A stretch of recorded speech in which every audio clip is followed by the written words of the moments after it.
in the moment. Good morning, everybody. This is Rama on Riding coming to you live from beautiful Kailua Kona, Hawaii. It has dawned now. In our first webinar, it was just dark out.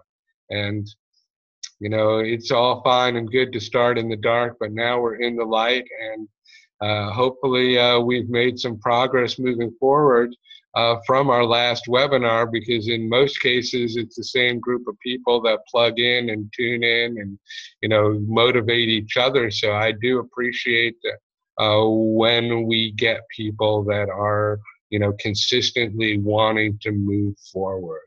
And that's essentially what we're talking about in this week in both the first webinar and the second one, is moving forward with our project. And we're all at a different place in this project. So, we can share, our own progress, but it may not be fully, appropriate in the moment for you to take that same step that someone further down the pipeline has done. So, what I was after in this webinar, and as I said, I'm going to put you all on the spot and unmute you, and you're going to all give me a action step that you're going to take before the year end. And it can be a big step, it can be a small step. The point is that it is a step, and it's moving forward in the progress of, whether it's promoting, writing, finishing our component, setting up a Facebook page. There's all types of things going on. I posted some interesting articles this week on my Promote Your Book Now Facebook page. Some of them were relating to platform development, and some of you are at that point in this book writing career that you're set out for. So that's something to really look at in the coming year, is where are we going, what kind of writing platform we're going to develop.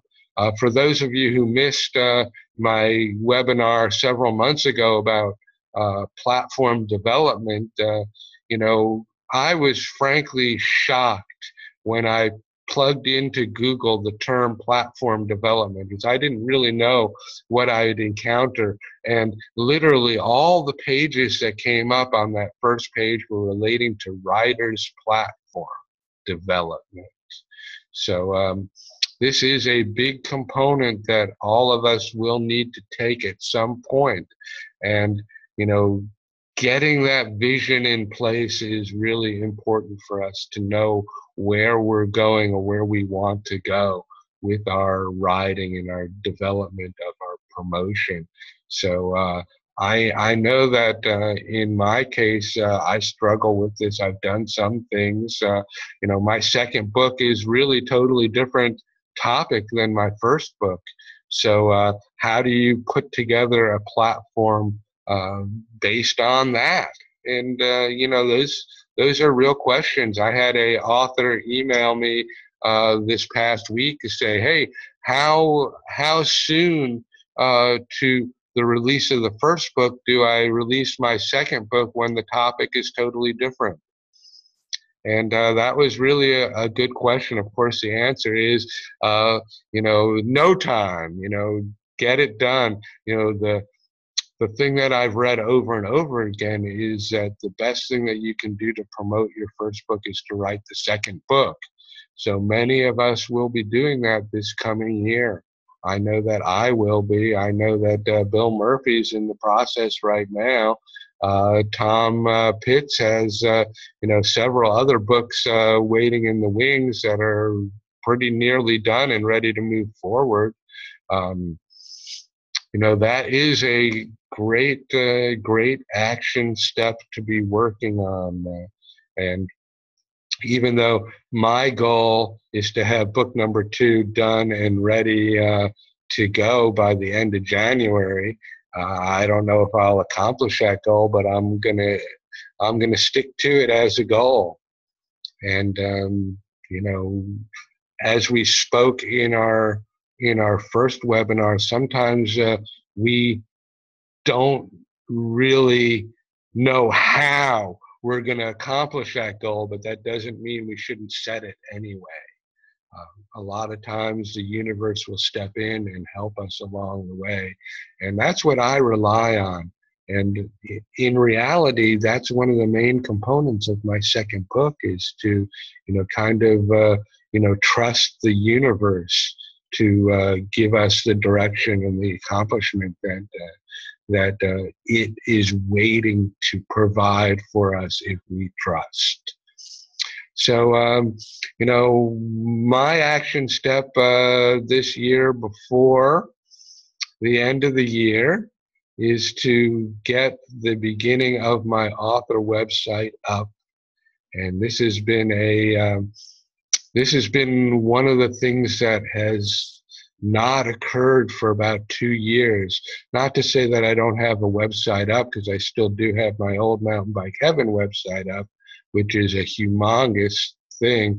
And for those of you who haven't set up your website and are wondering about the expense of a website, websites cost money.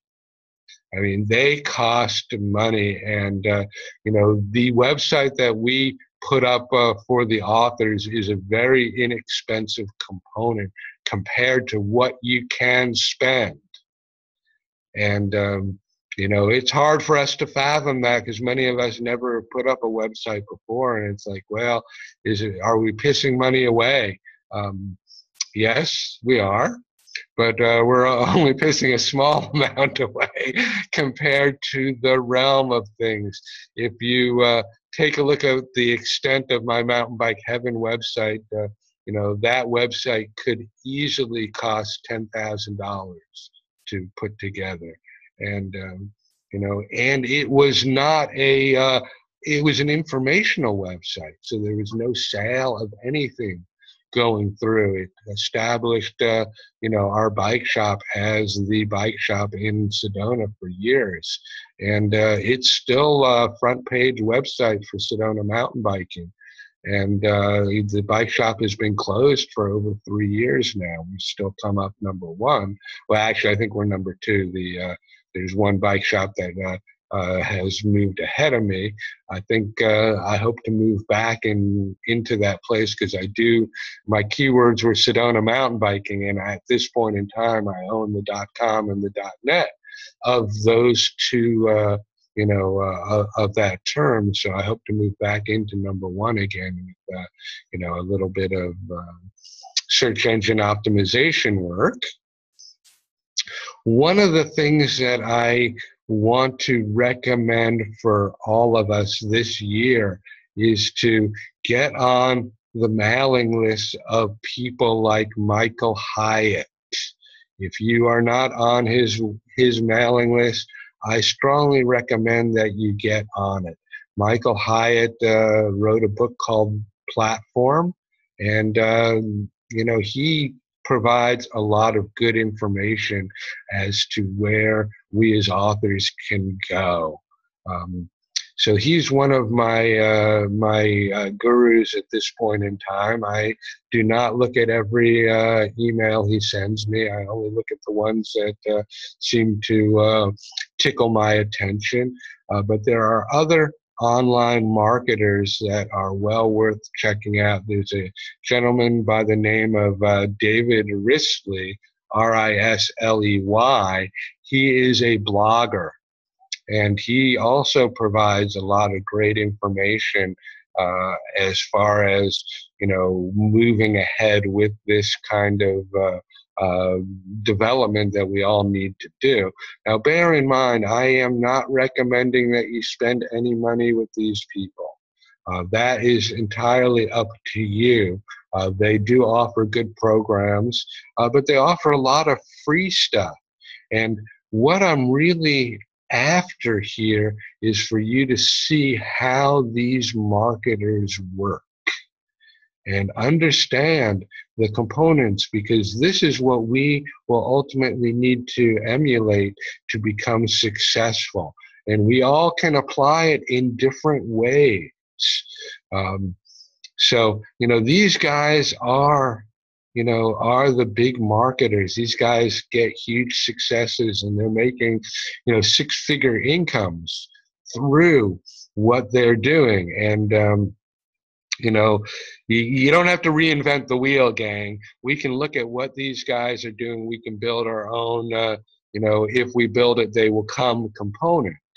The other big marketer that is real critical to, again, look at what they are doing and how they're doing this is Joe Vitale, Vitale.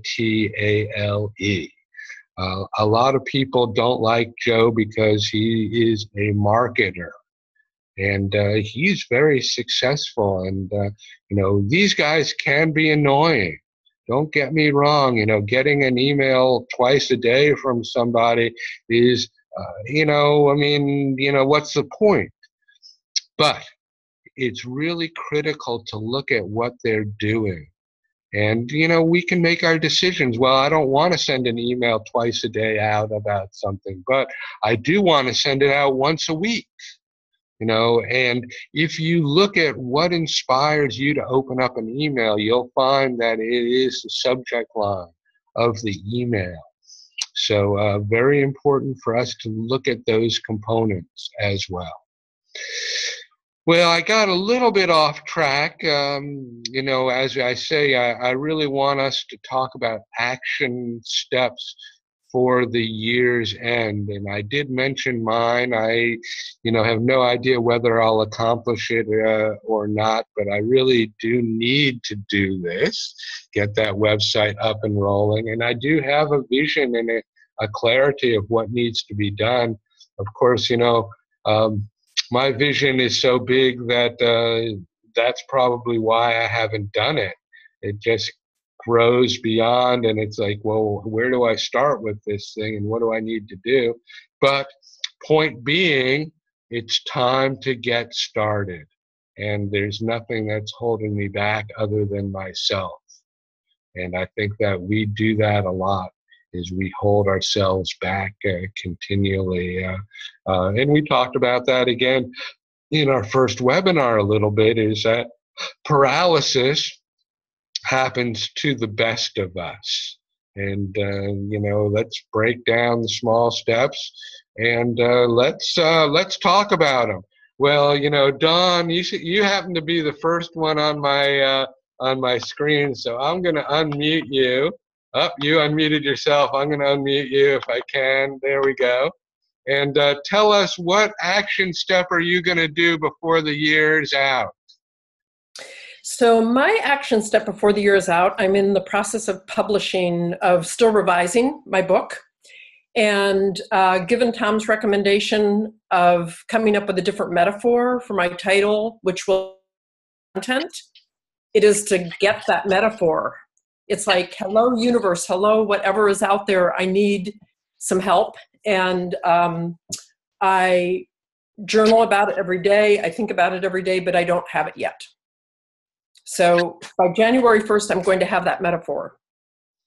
Well, Dawn, I don't know what your Facebook presence is at this point in time, but this kind of, storyline, so to speak, is great for, getting people engaged, and thinking about it, and maybe even getting some advice from people on your Facebook presence or in Twitter. I'm not a Twitterer, I'm more of a Facebook poster, but I truly think that this kind of stuff is great for blogging and for posting on social media. And I think that a lot of times we don't see it that way because we're kind of maybe a little bit embarrassed by it, or, we feel that, this is something that people shouldn't know about us. But I'm telling you, if you remember, newspapers when they were king, there was always that public interest component. And this is public interest stuff, and we shouldn't shy away from utilizing it and sharing, the struggles that we go through. And, I find that Facebook is real encouraging. Of course, maybe it's a Sedona group of people, because we're all, struggling artists, and we're all very new agey, and, we tend to want to support each other in some way or another. But, take take a look at that. These kind of trials and tribulations that we go through are really important. And I also, think that some of this stuff could be part of a forward or an introduction of our book. The things that we, have had to go through in order to get the book out the other end, are important components, and we disregard them sometimes. So that's my 2 bits for you, Don. I Thank appreciate you. hearing, where you're going with this. So Thank you. I'm going to move on. I'm going to mute you back up and move on to my next author here, who happens to be Bill Murphy. Bill, what is your action step for between now and the end of the year? I actually have a couple. One of the things I'm still trying to get this book done, and it's getting closer. I've been working on it a lot, so I'd like to complete the overhaul of this book and send it in again for the. I think I need another style edit, because it's like basically double the size of the book almost. So should probably try to finish that, but we're also right in the middle of a move. But the other thing I'd like to do is create an overall strategy for next year. And I have some pretty good targets that I've written up. But to create an overall strategy for the next year, like what I'm going to do with everything. I've got a lot of things that I've been kicking around, and I'm going to change. And so those are the things I'd like to accomplish by the end of the year. Those 2. Bill, thank you for sharing that. I think that we could all benefit from putting a strategy together and in writing for the coming year. And I think that, all too often we neglect that component. And if we really are going to look at this project that we're on as a real business, you do need to put plans and strategies together in order to be successful. That is always one of the things that, Jack Terry would tell us about, doing a business. And for those of you who don't remember who Jack is my second oldest author. I think he'll be 85 years old in January. He wrote a book called Enjoy Yourself, Employ Yourself, or Employ Yourself, Enjoy Yourself, something like that. And it was basically a guide for setting up businesses based on 20 or so businesses that he had set up over the course of his life. And one of the things I admire most about Jack is that he hasn't stopped. He called me a few months ago and said, "Rama, I started a new business." And so, we can all take a page out of his book and just not get stagnant.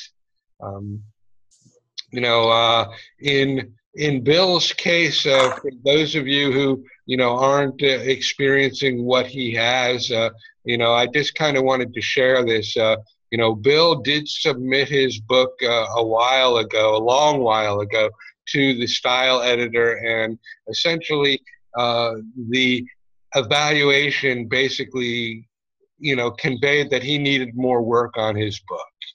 And in doing so, he's changed the book significantly. He's probably added twice as much writing to it, and I think he's changed the direction of it a little bit as well. So he and I have determined that the best step for him is to have it style edited again.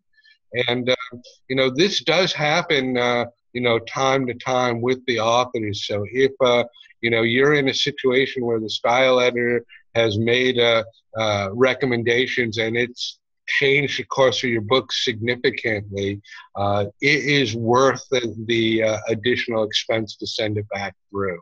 You know, for those of you who don't know, our program only includes one style edit. But, you know, there have been authors before Bill that have restyle edited their book, and it is a good step in the, you know, scenario that Bill has gotten himself into. So, you know, great action step, Bill. I hope that the rest of us will take a, you know, a page out of that and put that strategy together for this coming year. Write it down. You know, if you want to send it to me, that's not a bad thing, because then you have some accountability, you know, on it as well. And you know, I'm real happy to hold you accountable to what you say you're going to do, and ask you questions about it, because you know that's one of the things that I do. Although I don't consider myself a coach per se. Like Gwen is a certified coach, and we have several other people in our program that are certified through various coaching communities. You know, we can all help each other by, you know, providing accountability. And I think that, you know, maybe in the new Facebook page that we're going to put together, that could be a component. We can ask each other, well, how did you do on that? You know, if this is something you wanted to do, you know, having someone there to ask questions about it can help. Thank you, Bill. I'm going to move on to our next author here. James Parker. How's it going today? You're getting close to getting your book into formatting, I know. Yeah.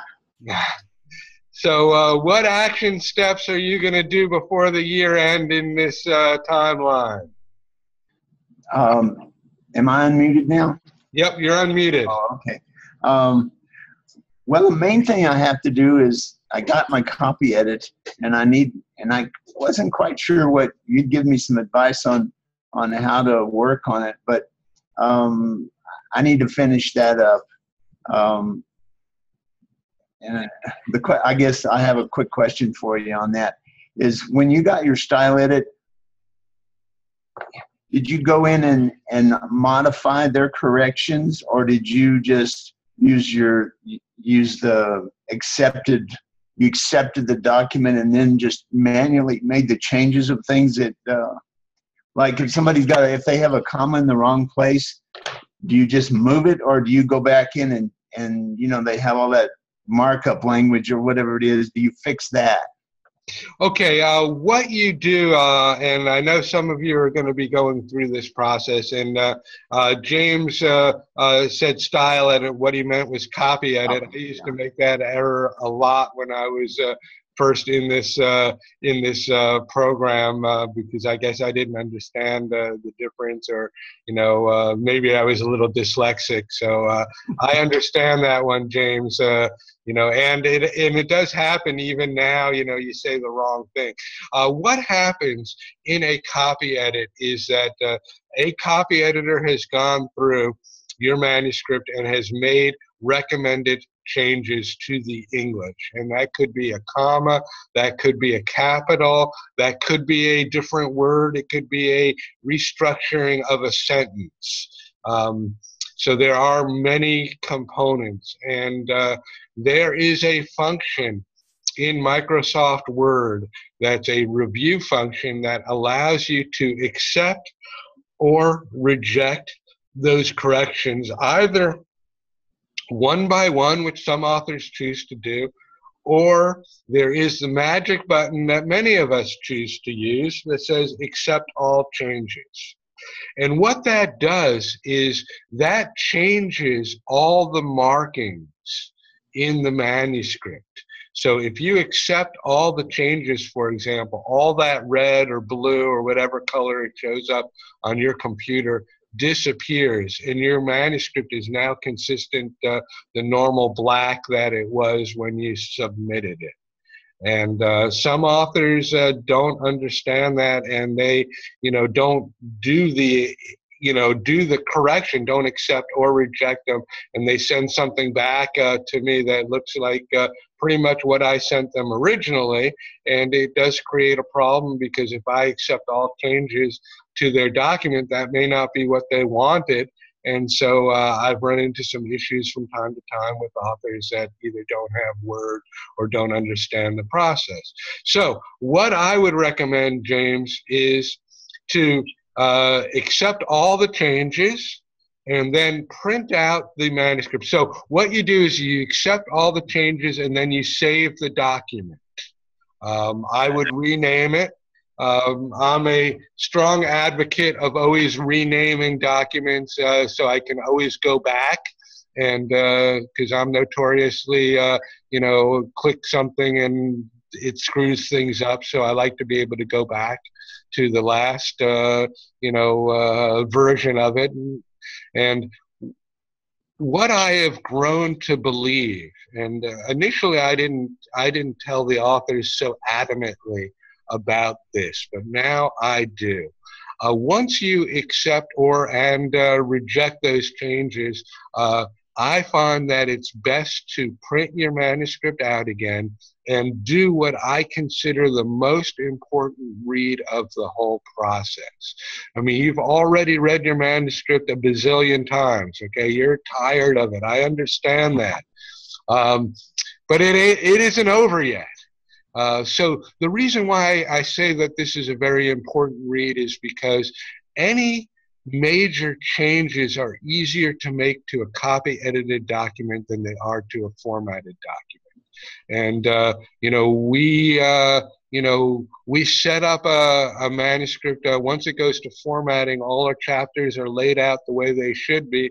And if you make a correction to page 12, it may in fact change how chapter 7 is lined up on the page. And I know from experience, I'm working on a couple right now, is that, if I adjust anything, I have to look through the whole manuscript to see if chapter 1 is still lined up. I can assume that if it did work before chapter 1, it's going to screw up how chapter 1 is laid out. But if I put that back in the appropriate spot, and assuming that I haven't gone any deeper in the manuscript, then the rest of my manuscript is still aligned.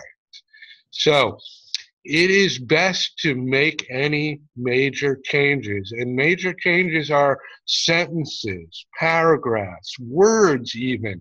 I find that the authors continually are adjusting, descriptive words in a formatted document. And to me, that's really a silly thing. Okay. Number one is it doesn't make any difference at this point whether you have, Rosy Dawn or just the Dawn. It just doesn't matter, gang. Now that's Rama's take on it. It's your manuscript. You do what you want, but trust me on this. It isn't going to make any difference. No one's going to care. But it's your manuscript, and you care. But do this in copy edit. If you can. It will save you a heck of a lot of time, and it'll save our formatters a lot of misery in having to add a word into a sentence that's already lined up, in formatting. And every time I have to add a word in formatting, it affects what comes next. And sometimes you have to, you have to go 6 or 7 lines deep to find a space to add that word back 7 lines ago to make it happen. So do your due diligence here. And James, you've got a big task because you have a big manuscript, okay? For those of you who don't know, James is writing a memoir, and this is a big memoir. It's about 90,000 words, and our style editor, comments. She said, "Thank God James is a good writer, because this is a long book, and it takes a style editor a long time to read a long book." But she was very very congratulatory. And, I have to tell this story because I get this evaluation about James's book, and I'm looking, wow, she really liked it. She gave him big kudos. And then I'm talking to James, and he didn't even grasp that. He thought that his writing sucked and he had to do a lot more to it and all. And after I explained it to James, I think that he really started to feel a lot better and more confident about what he had created. Just goes to show that we take a lot of this stuff real personally. And, it was a stellar evaluation, James. I have to say that again. You did a great job. So, you don't have to do much to your copy edit, but you do need to read it and make sure, number one, that the style editor didn't make errors, because he did. Okay, there are things that he recommended, and if you accept all changes, you may want to change it back. The types of things that I noticed with mine, and this was kind of minor, was that, the style editor I used had a lot of hyphenations added, okay? And some of them were in the middle of the word mountain biking and things like that. And I found at least 2 occurrences that, shouldn't have been hyphenated that were, okay? The style editor we're using now doesn't fall into that same category. But style editors are human and they make errors. It's best to try to catch them now. In addition, they missed things. There are things that, there could be a there or there that was missed, that this would be a good opportunity to catch. Not to say that that can't be changed in formatting, but, what I found is that the authors that do their due diligence in copy edit have a much easier time of formatting. And I've tried to explain this to my authors, and some of them have heard me and some of them haven't. No one online, has really, not heard me, but I've had authors that have, made 300 and 400 and 500 corrections in formatting that they should have and could have done in copy edit. And then they get all pissy because, well, after they've done, 3 rounds of correcting 500 and 600 corrections, they, well, now I'm going to look at typos. It's like, what the heck were you doing? So, it is a process. It's good to learn how it's done and what it is. And as I say, James, do your due diligence now. You will be happier if you do. Your process will be easier. Keep in mind, gang, that there are always going to be errors in your book, no matter what the heck you do. And also, understand this. Copy editors, even though they're adhering to a protocol, there's a lot of judgment calls in there. And if you were to accept all the changes to your copy edit, James, and send it to a different copy editor, that other copy editor is going to come up with as many changes and recommendations as the first one did. And if you accept those and send it to a third one, the same thing is going to happen. Okay, I didn't really understand this until very recently. It is a judgment call, and some copy editors are better than others. There's no doubt about it. But there's always another copy editor that's going to have a different judgment call on a lot of things. So, get through it. It's a long manuscript, so devote your time to it, and let's get it in by the end of the year. That would be awesome. Let me ask you this question again. You probably answered it and I didn't understand, but I've accepted all the changes, and now I have 1 or 2 ways to fix the changes that were wrong. I shouldn't have accepted, but there were so many I didn't want to go through one at a time. I can either take that final copy that I accepted, it's got all the commas and all that stuff in it, and I can just take that comma and I can move it. Or if I go back to the pre-accepted stuff using all this mark through lines and stuff, which I don't quite understand. I could fix that, but is it just as valid to fix the final copy or the accepted copy? Yes, James. Accept it, save it, and then work off of the accepted copy and make any additions, any unchanges, so to speak, that you want.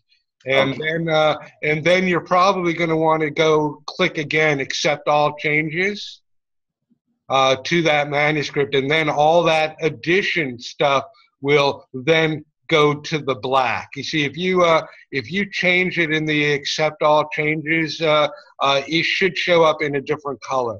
Like if you accept all changes, save the document, work on that accepted document, and then start adding things, it should show up in a different color. Okay. And then, I would recommend then accepting the changes that you've made, so that it is consistent, and then submit that with all your front matter and your spec sheet onto formatting. But now when I make a change, I don't have to use that crazy language they use with the line through things. No. I can just type in the new word or whatever it is, right? Correct. You can work on it now as it was your original document and you're editing it. Okay. But you're saying that'll come out in red possibly, and I'll have to accept that as a change also. Yeah, I think on my computer when I add stuff to an accepted document, it comes out in blue. Blue. Okay. Okay. But I've noticed that certain times, the colors seem to be different. I don't understand that, but sometimes there's things that I don't need to understand. Yeah. Really. So for the new year, I guess what I need to do right away is get that copy edit fixed, and also I need to do for my website stuff, and I plan on doing it. I'm ready to go with it. I think as soon as you review it, is about the author, about the book, and then the title, and I need to get that done. But then I have a long list of other little things that I need to do, but they're not too major, I don't think. I do need to set up an LLC because if I get sued, I don't want to go broke, and I haven't done that yet. And those are the main things. But I have a list. Sounds good, James. It's good to have a list. Just to tell you, with the LLC, if you go to the, I think it's probably called the New Mexico Corporation Commission website, they should have the documents downloadable with a description of how to do it. It is not a difficult process. Okay. You do not need a lawyer to do this. This is very simple. Okay, thanks. And, so you can check that out on your own. And then the other component of that is once it is approved by the state, you need to have it listed in the classified section of an appropriate newspaper for 3 days or something like that. And that, because that's the stipulation, at least in Arizona. I think it's fairly universal that you need to do that in the paper now to make it official. Okay, and that actually costs as much as the filing cost. I think my filing cost $50, and listing in the newspaper cost $58. So it wasn't expensive, but it was something that I did. Okay. Okay, I'm going to move on to Tom here. Tom Pitts, what's your action step by the end of the year, or many of them? It's to post to a blog or forum, probably 3 times a week. That sounds a little bit light, but part of that is finding the active forum or blog site that's concerned with the subject matter of my book. So I'll probably start out once a day finding just any blog that's pretty close and getting a comment up on that, and just use the reaction of the public, the people reading that blog, and getting some second comments on, or people, responding to what I commented. I'll just start focusing on those. But so the action thing is find several, I don't know how many, 3 or 5 blogs or forums that I can post some good content to. And I don't just, I agree or disagree type comments. I mean, some comments that are deep in. So that'll take care of my writing for the day. So if I see a discussion going on, it's just sit and write about it for, half an hour or something like that to really get deep into it. Because there's some inflammatory stuff out there. I mean, just the stuff going on about whether we should torture prisoners or not for information, Been there, like, do whatever you got to do to save our guys. And this, on the other hand, is we shouldn't do that because it makes us just like them, Those are the topics I'm looking for to blog. So I'm going to find those, I guess, inflammatory blog sites. I'll say 3 by the end of the year. Tom, that is a great, actionable step there. I think that if we all took a page out of that book and found, those kind of forums or blogs that are appropriate for our topic, we'd all, move light years ahead.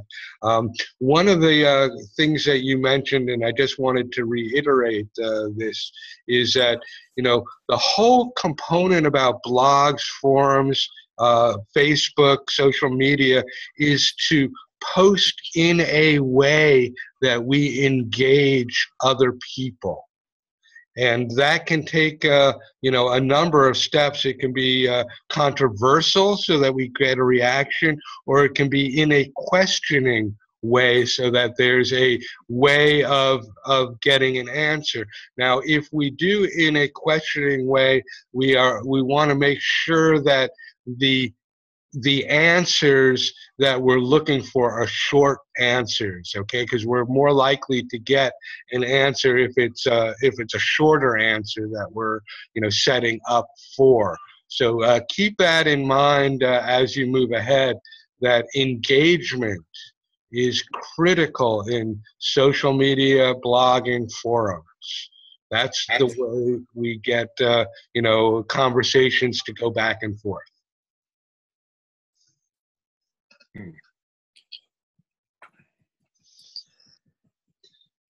I think I'm running into a little bit of stalling. I don't know if it's on my system or everyone's system. Mine too.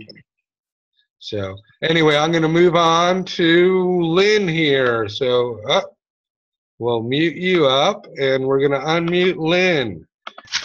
How you doing, Lynn? Good morning. I'm good. So I wrote out a few goals. One is to finish I'm doing the spell check grammar edit right now. So to finish that this weekend, because I've been working on it for several days. And then next week, I'll do the read backwards and probably add that, because there's transitions need to be added in that it's just not smooth, it jumps. So those. So all of that should be done before or by the 23rd. And then I'll do whatever our next step is, which I'm not real clear about, but I think it's to one of you guys. I think that we still have to clear waivers with Tom before it goes on to a style editor. Most likely it will clear waivers, but on some occasions, Tom, still sends it back to the author a few times before he's happy. One of the components, you will find in the backwards read is you will find all your bad words, because spell check, if it's a word, spell check is going to pass on it. But when you read it backwards, your eye spots things that it didn't see before. So a lot of the it's, is, ins, there, those kind of things, will get cleared up. And I think you're right that you will start to see how jumpy, if they are jumpy, your transitions are. I went back to page 13, from the end to page 13, and then I realized that in my first 13 pages, I had sequential issues that needed to get sorted out. And it was easy, but I couldn't, I was like flabbergasted that I didn't spot it before. So you might see some things that you scratch your head and say, how could I have possibly missed that? Mm-hmm. So I wanted to mention a couple things. I've had a website up for a couple of years. I just started blogging a week ago, and my commitment is to blog once a week. Now, I know people blog every day, but I can commit to once a week, and then we'll see what happens in the future. So I've got that piece going. I also wanted to mention that I created my own website through Vistaprint. It costs very little, and I mean very little, and then to $9 a month, unless you want them to, where you can call and have them troubleshoot for you, and then it's $25 a month. But the initial setup was nominal. So Vistaprint's a pretty decent one. And if you look at my website, it's desertjewel.org. It's not as professional as, Deepak Chopra's, but it's decent. So that might be an option. Lynn, thank you for that. We do recommend that the authors set up an author website. Some of them do, some of them don't. As I mentioned before, I can't remember if this webinar or my last webinar, is that my old Mountain Bike Heaven website was so extensive that, it really, if a friend hadn't done it for me, it would have cost thousands and thousands and thousands of dollars to set up. Bless you. And one of the things that we could do, and this this was an idea that your inexpensiveness of your website brought up, is that we could set up a more professional website with the webmaster in our Publish Now program, and then set up some other less expensive websites in order to get our footprint out further. It's easy enough to get them all linked together. That's really not an issue. So this is actually an interesting option that we could all take care of a little bit. Is get that footprint out there, create a bunch of different websites that have different focuses that can all be linked up. Not a bad idea. Keep in mind that your blogging can be done. A lot of us think that blogging has to be done in real time, but you can actually sit down in an afternoon and you can write blogs for 2 or 3 months, and you can schedule those to go out and have them, come out on every Thursday at 1 o'clock or something like that. So keep in mind that blogging can be done outside of the real-time component and just get scheduled, as well as social media posting. For those of you who don't, what was it called? It's called Hootsuite, Hoot Suite, Suite. Hootsuite is a dashboard concept for social media posting. I know that Denise uses that for the Twitter campaign on your book launch, where you will, she'll just schedule tweets to go out on a regular basis.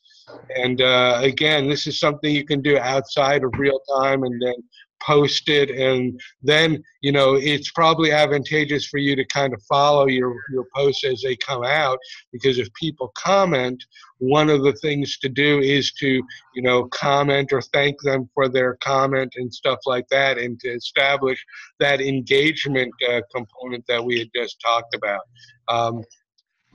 Very good, you know, Lynn. Keep up the good work. Let's get that book, you know, to the next step.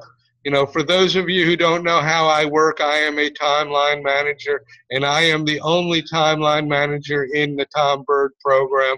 I think a lot about getting the books to come out the other end. You know, Tom has his own agenda, Gwen has her own agenda, and I have my own agenda. And I don't get paid more for this. You know, I don't get paid a commission when they're done.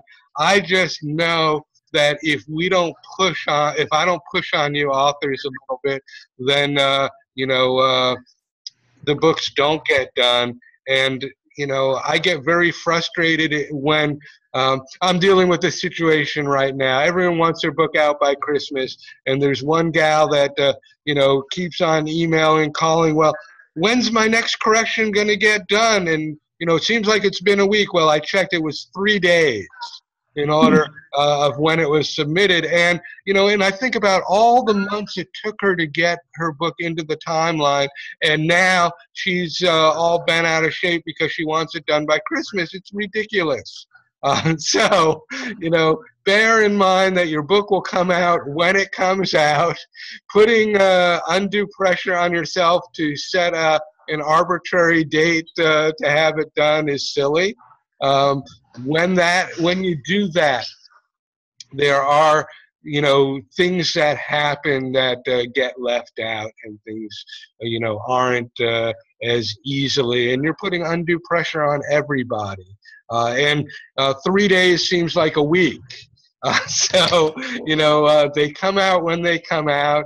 There's always a reason why something takes longer than it does. And, you know, that's just the facts of life. So, you know, keep on moving ahead. You know, get the project done, get it into the next step. You know, there's, you know, in your case, Lynn, there are going to be 2 more times when you can still make major changes to your manuscript, and, you know, and fine tune it. So, you know, don't worry about trying to make it perfect now. Okay. Cool. Hey, I have one other comment, and that's with, you know, I bought Tom's book and read it, and what I'm committing to do is to post a review, a positive review, on Amazon for him. And what that does is make his book have a rating. It makes it more visible to other people, and it supports his book. So that is something that we can do for each other. It's a small thing. So I've written my first draft. I want to improve it before I post it, but I will probably have that done by Sunday night. Sounds good. Hey, thank you, Lynn, for mentioning that. One of my goals over the next year is to develop more of a program where we support each other with those reviews. And there are many authors in our program that have categorically said, you know, if you post a review for me, I'll post a review for you. And there's one gal in particular, Catherine Carrigan, that says, hey, look, if you do a blog posting, you know, of mine, I'll do a blog posting for you. So, you know, we can grow our community bigger by doing these sorts of things. And I think that maybe when Tom Carroll mentioned that Facebook page, this could be one of the keys to that, to help us all, you know, engage more with each other, and you know, and do these sorts of things and make our community stronger. So, you know, we have a lot of good plans ahead for doing that. And thanks for some of those ideas, especially about the inexpensive websites, because, you know, having more websites is better than having less websites, okay? So keep that in mind, gang. You know, when an author says, "Well, I already have a website," I think, well, that's good. Let's get another one done. Let's get another one done. You know, it can only go to help. And if you look at all the big boys, they don't only have one website. They have a lot of websites that link each other up. So thanks, Lynn. Good luck. Thank you. Okay, Tom Carroll. What's our action step for year end? Okay, well, seeing as how we're coming down to the end here, I made a quick list. I'm going to get my bookmark to a printer. A blurb, one of the reviews from Amazon was nice, so a picture, the cover of the book, and get that done. I'm going to review Tom's book as well. I just downloaded it, the e-version. So Tom, I know I'll be able to say something really nice about your book. I already know it's great. I'm going to write my progress outline plan and well, obviously an outline plan for the year to come. And something I wanted to suggest along with this author's page, it's occurred to me that if we will each mention each other's books on our personal Facebook pages, that can be just simply nothing more than a mention of the title and a few words about it, or it could be an actual link back to their Amazon page. The power of multiplication there, it's a small thing that we can do, but it would go a long way to supporting each other. So I'm going to do bookmarks, review anybody's books that I can find time to read, do my own outline for a progress plan, and get this group Facebook page up so that we can communicate with each other easier. Sounds good, Tom. Yeah, you'll notice how organized Tom was on this thing. You know, Tom is a businessman. Okay, so he has to do this in his day-to-day life as well. You know, organize his appointments and stuff like that. So you know, that's something real important. The other comment I'd just like to make. You know, many authors think that business cards are the way to go. I think that bookmarks are probably a little bit better alternative because they tend to stick around a little bit longer than a business card. And for those of you that have piles of business cards that they never look at, you know, you can understand why. So great idea, Tom, to get those bookmarks done. And you know, all of our covers are great, so you know, having your cover on your bookmark in some way really helps it stand out. So great year-end components. Thank you, Tom. Welcome. And our last author is Stephanie. Stephanie, how you doing today? I'm doing good. How are you, Rama? I'm doing well. I'm glad to see you back on the webinars. I know initially you were on every webinar we did, and then you dropped off a little bit, so it's good to have you back.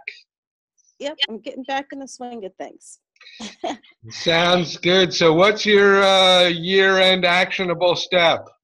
So my list for this month is I have the website that's already been set up, and do a new hosting system so that it's with my other websites and I can pay more attention to it and remember it, because I tend to forget about that thing. So that's one of the action items. The other is all of my emails. I have about 10 emails and I get author related stuff to all of them. And so getting that all consolidated under my publishing name so that when I send out author related emails, that name's starting to get recognized and used. And then I need to into that web page. So I'm getting it on a schedule where I'm doing something to update it. It needs something to jazz it up a little bit. So I'll be working on that, and some revisions on my book, which is almost done, by the way. Yay! So we'll see how that goes. And my other thing that list for January, but I need to get my list together. Is there were a number of author-related agencies or associations that I wanted to join, and the membership started in January. So I want to get all that documented and submitted so that my memberships are up and running for January. You know, so that's my list. Stephanie, you brought up some really, really important points. So I'm going to reiterate them and kind of use my own language because I don't want people to miss what you said. Okay. What Stephanie said was email marketing, although she didn't use that term, okay? And she did talk about various email accounts and author stuff coming through all of them.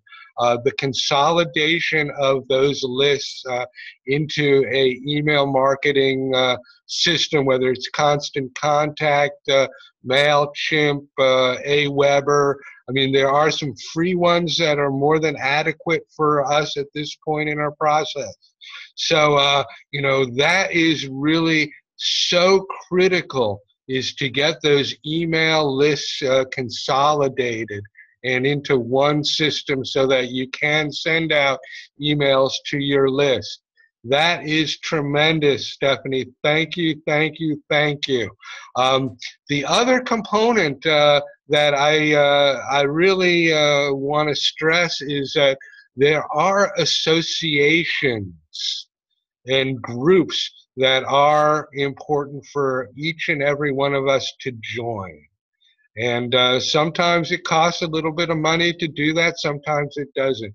These groups tend to have a lot of, people as members, and we can grow our, our list, our, footprint out there by leveraging those. Some frown on utilizing their list to promote yourself, others don't. But the bottom line is that there are people in each of these groups and associations that Stephanie is going to join that are going to be interested in what she does. So this is a captive market approach, and very smart thinking, Stephanie. Thank you. You're welcome.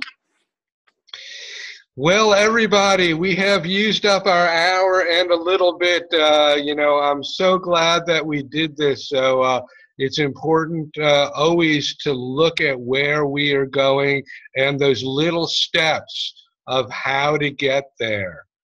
I will be back next week, gang. Again, 6 a.m. Kailua Kona time, so it will be dark again when I start. I don't know what we'll talk about, but it may again be kind of looking at that big vision and steps and components. I might go back to some steps and create a list of things that we can do. Moving forward, expanding our footprint is critical in order to get the word out there. And we all can do better, myself included, probably more so than any of you. So everybody have yourself a great week. And Tom Carroll, you and I will be speaking this week on getting that Facebook page up, and we'll talk about that. I'll get that out in the email to our Publish Now group, and we'll get a bigger, more supportive community rolling this year. Great. When's the next Saturday meeting? Is it this next weekend or later? It is. We will be this next weekend. We'll still be, and then I think I have 3 weeks off again before I get back to you. So let's get that Facebook page up so that we can start getting that rolling. Okay. Great. Everybody have yourself a good week. I'll see you next week, and we'll talk again about something very pertinent to all of us.